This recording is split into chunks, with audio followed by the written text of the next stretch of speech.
పవన్ కళ్యాణ్ కథానాయకుడిగా నటించిన Harihara Veeramallu cinema July 24న పాన్ ఇండియా స్థాయిలో రిలీజ్ కాబోతుంది. ఈ సందర్భంగా హైదరాబాద్ లో శిల్పకళా వేదికలో ప్రీ రిలీజ్ వేడుక జరిగింది. పవన్ కళ్యాణ్ ఈ ప్రోగ్రామ్ కి తన భార్యతో కలిసి హాజరయ్యారు. ఇదే సందర్భంగా ఆయన ఫ్యాన్స్ కి ఉద్దేశించి సుదీర్ఘంగా ప్రసంగించారు. ఫ్యాన్స్ కారణంగా తాను ఈ స్థాయిలో ఉన్నాను అని తెలిపారు. తన దగ్గర ఆయుధాలు గుండాలు లేరు అని, గుండెల అభిమానులు మాత్రమే ఉన్నారన్నారు. లక్షలాది మంది ఫ్యాన్స్ మధ్య ఈ వేడుక నిర్వహించుకోవాలని మొదట ప్లాన్ చేసినప్పటికీ వర్షాభావం వంటి ప్రతికూల వాతావరణ పరిస్థితుల కారణంగా అందరూ ఇంట్లోనే సురక్షితంగా టీవీలో చూసేలా ఈ సైజ్ కి తగ్గించినట్టుగా చెప్పారు. అయితే హరిహర వీరమల్లు ఈవెంట్ నిర్వహణకి సహకరించిన తెలంగాణ ప్రభుత్వానికి, ముఖ్యమంత్రి రేవంత్ రెడ్డికి పవన్ కళ్యాణ్ ప్రత్యేకంగా ధన్యవాదాలు తెలిపారు. ముఖ్యంగా బోనాల పండగ టైం కావడంతో పోలీసులపై ఒత్తిడి ఎక్కువగా ఉంటుందని, అలాంటి పరిస్థితుల్లోనూ ఈవెంట్ కి అనుమతి ఇచ్చినందుకు తెలంగాణ డీజీపీ, సైబరాబాద్ కమిషనర్ కి థ్యాంక్స్ చెప్పారు. ఈ కార్యక్రమానికి హాజరు కాలేకపోయిన తెలంగాణ సినిమాటోగ్రఫీ మంత్రి కోమటిరెడ్డి వెంకటరెడ్డికి కూడా పవన్ కళ్యాణ్ థ్యాంక్స్ చెప్పారు. అలాగే కర్ణాటక మంత్రి ఈశ్వర్ ఖండ్రేని ఉద్దేశించి మాట్లాడుతూ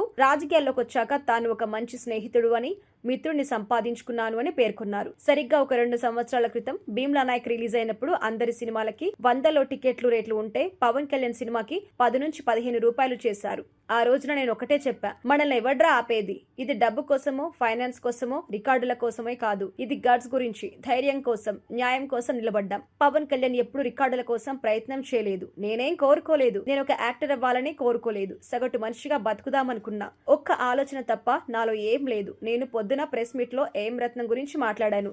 ఇప్పుడు నా ఫ్యాన్స్ కోసం మాట్లాడతాను. ఈ రోజు నేను ఇక్కడ నిల్చున్నాను, పడి లేచాను, పడుతూనే ఉన్నాను, లేస్తూనే ఉన్నాను. దానికి కారణం మీరే. పడిపోయినా, కింద పడ్డా, లేచినా అన్నా మీ వెంట ఉంటామన్నారు. నా దగ్గర ఏమన్నా ఆయుధాలుంటాయా? నా దగ్గర ఏమన్నా గూండాలుంటారా? నా దగ్గర ఎవ్వరూ లేరు, గుండెల్లో ఉండే అభిమానులు తప్ప. నేను ఇండస్ట్రీకి వచ్చి దాదాపు 30 సంవత్సరాలైంది. నాకే తెలియకుండా అలా కాలం గడిచిపోయింది. కానీ కొంత వయసు పెరిగిందేమో కానీ గుండెల్లో చేవ ఇంకా బతికే ఉంది. గబ్బర్ సింగ్ సినిమా టైంలో అన్నా నువ్వు ఏమి ఇవ్వద్దు, ఒక్క హిట్ ఇవ్వన్నా చాలు అని ఒక అభిమాని అన్నాడు. ఆ రోజు నేను భగవంతుని కోరుకున్నాను. నా కోసం కాదు, నా ఫ్యాన్స్ కోసం ఒక్క హిట్ ఇవ్వాలని కోరుకున్నాను. అది హరీష్ శంకర్ వల్ల తిరిగొచ్చింది. హరిహర వీరమల్లు సినిమా చాలా డిఫికల్ట్ టైమ్స్ లో చేశాను. ఒక సినిమా చేయటం చాలా కష్టం. జానీ సినిమా ఫ్లాప్ అయినా మీరు వదలలేదు. ధనం మూలం మిదం జగత్ అంటాం. సినిమా పరిశ్రమలో అన్ని బంధాలు ఆర్థిక బంధాలు. నా రెమ్యునరేషన్ ఇచ్చేసాను. నా దగ్గర అంతకు మించి డబ్బులు లేవు. నేను హిట్స్, ఫ్లాప్స్ ఇవన్నీ వదిలేసి ఫ్యాన్స్ ని మాత్రమే నమ్మాను.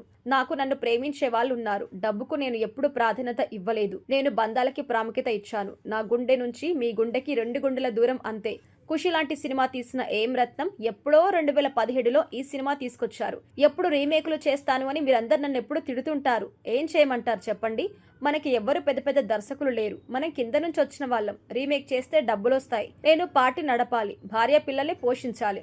వీటన్నింటికి రీమేక్ అనేది నాకు కొంచెం ఈజీ అనిపించింది. సొంత సినిమాలు, కొత్త సినిమాలు చేయలేక కాదు, వేరే దారి లేక చేశాను. నాకు దేశం పిచ్చి, సమాజ బాధ్యత పిచ్చి. అలాంటి నేను ఒక మంచి సినిమా రావాలని కోరుకుంటే అది ఏం రత్నం ద్వారా వచ్చింది. ఆయన నాకు ఒక బలమైన సినిమా తీయాలని కోరుకున్నాడు నాతో. జాగర్లముడి క్రిష్ వల్ల ఈ సినిమా వచ్చింది. వ్యక్తిగత కారణాలు, కొన్ని ప్రొఫెషనల్ రీజన్స్ వల్ల మధ్యలో ఆయన వెళ్లిపోవాల్సి వచ్చింది. ఈ సినిమాకి 2 కరోనా వేవ్స్ దెబ్బ కొట్టాయి. వాటి మధ్య నలిగిపోయింది. నాటు నాటు అనే పాటతో ప్రపంచమంతా ఉర్రూతొలగించారు ఎంఎం కీరవాణి. నేను నిరుత్సాహంలో ఉన్న ప్రతిసారి ఆయన మ్యూజిక్ వింటే ఉత్సాహం వచ్చేది, ఒక ప్రాణవాయువు నింపేది. ఈ రోజున ఈ సినిమాకి ఇంత బలంగా ఆత్మవిశ్వాసంతో ఉన్నామంటే దానికి కీరవాణి మ్యూజిక్ కారణం. హరిహర వీరమల్లు బలంగా ఉందంటే ఆ క్రెడిట్ అంతా ఆయనకే చెందుతోంది. మధ్యలో వారి నాన్నగారిని కోల్పోయిన టైంలో కూడా ఢిల్లీకి రాజైనా తల్లి కొడుకే అన్నట్టు నేను ఉప ముఖ్యమంత్రినైనా ఈ సినిమాకి హీరో అని చెప్పుకొని నిధిని చూసి సిగ్గు తెచ్చుకొని మీడియా ఇంటరాక్షన్ లో పాల్గొన్నాను.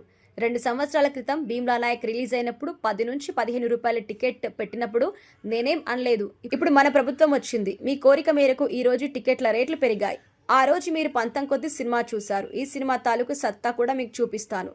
అయితే మీకోసం ఈసారి కాళ్ళు కూడా కదిలించాను. నేను డాన్సులు చేసి చాలా సంవత్సరాలైంది.